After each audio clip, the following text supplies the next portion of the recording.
Hi, good day.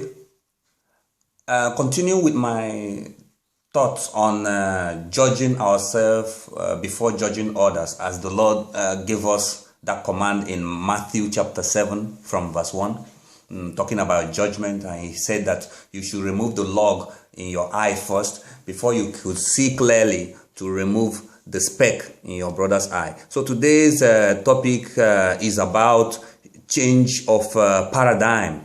I said if you change your paradigm, then you will see people change. What are paradigms, or what is paradigm? Paradigm is model, philosophy, ideology, mindset developed by nature, which is that means we were born with them, or by nurture, that means we imbibe them in our training or course of growth. An environment, the place and people we find ourselves with in our life, also influence our paradigm. So naturally speaking, man's paradigm by nature is to be judgmental, is to, like I said in the last video, is to expect people to behave, perform well.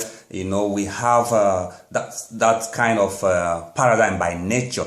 But our old nature, the old sinful nature, has been transformed by Christ, has been changed, has been recreated. So our new nature is the nature of God, the nature of righteousness. So we have to also live the way God lived, as Jesus showed us. His life is just God. The Bible says he was talking to the disciples and he said, if you have seen me, you have seen the Father. So Jesus is the perfect representation of the Godhead physically. Hebrews chapter 1 verse 3 has it, and Colossians chapter 1 from verse 15 also has it. So let's deal with paradigm. What am I talking about today? I mean, you have to move from people to yourself, because sometimes that change you want from people could just be the change that you do yourself. So when you are expecting people to change, just think about it that you also need to change, because we live in communities. We are social beings. We always interact with people, except a recluse or a pervert that lives on his own somewhere in the desert or wherever, in the middle of nowhere, where people don't come around. But if you are dealing with people, you will always and constantly have interactions with people. So what I'm trying to say in essence is, when you are involved in any failure, in maybe a marital relationship where there is failure, divorce or whatever, you have to leave the other person, go deep into yourself, find out your contribution to that failure. Find out what you did wrong that you could have done right that brought about the failure, because you can't just excuse yourself. I know we play escapist moves always. We try to play the innocent. We try to play the holier than thou attitude. We try to exonerate ourselves from blame always. But it doesn't always work like that. You have to be sincere that if something goes wrong in a relationship, in a business deal, you must have contributed a tiny bit of the problem that brought about the situation in question. So when people are judging you, you have to mark this.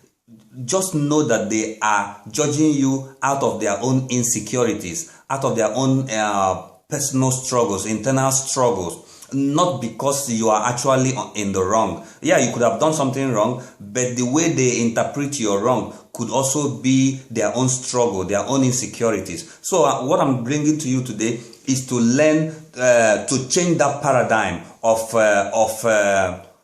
being judgmental, of being expectant of good from people. Just put it back on yourself and know that you could have done something that brought about the situation. You should always, as Jesus told us, judge yourself first before you judge others. Before I go, Paul told us something in Colossians chapter 2. Let me read it briefly. It's from verse 8. He says, see to it that no one takes you captive through hollow and deceptive philosophy, which depends on human tradition and the basic principles of this world rather than on Christ. So philosophy is a way of life, and people can try to impose their philosophy, their paradigm onto you. Don't allow it. Don't imbibe philosophies or paradigms or ideologies that are contrary to Christ. Always live the way Christ lived. Always follow his footsteps. As Paul told us also somewhere in Corinthians, he said, follow me as I follow Christ. So you must always, by all means, follow after Christ. And I can guarantee you that your life will turn out better, and you will enjoy and have a peaceful life in this present life. So I want to stop so far, but try to remember that you must move from people to yourself if you want to judge people fairly, always.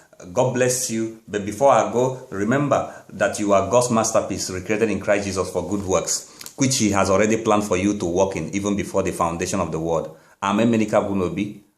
Blessings.